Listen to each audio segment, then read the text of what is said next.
It was a very exciting but difficult and challenging project to be given, as we had to make our own driving question.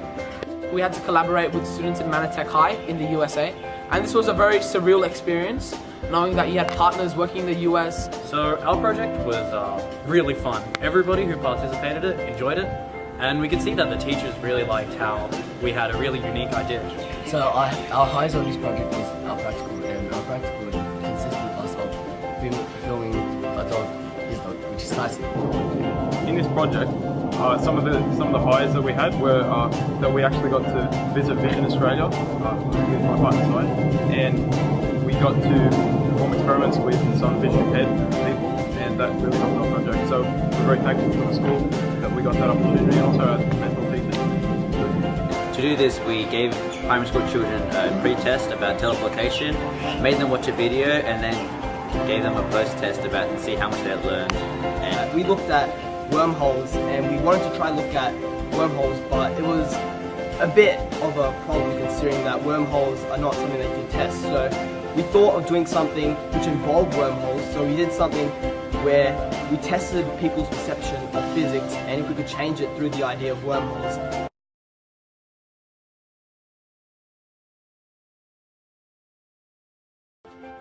Okay, some of the difficulties that we encountered with the international project were first of all the time zones, which meant that we had to work some odd hours.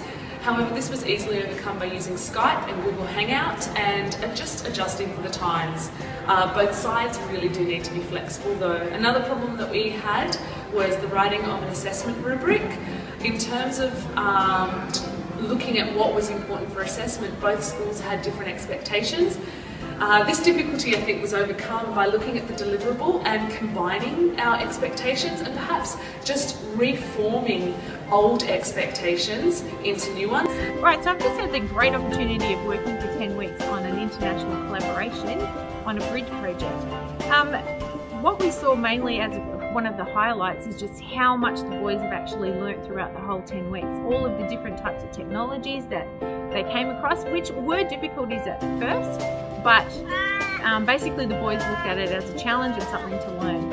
And if I had to say from the teacher's perspective, the biggest problem that we had was also the introduction of new things that we had to learn. So what we've learned as teachers is that we are consistent learners as well. And one of the things that we found in this project is that the process of PBL, we tried to make it as authentic as we could, and there wasn't one particular time at all in any of the project where either Miss Espedito or myself actually talked and chalked and actually taught the kids. For the whole 10 weeks, the boys learned everything they needed to do, and we just facilitated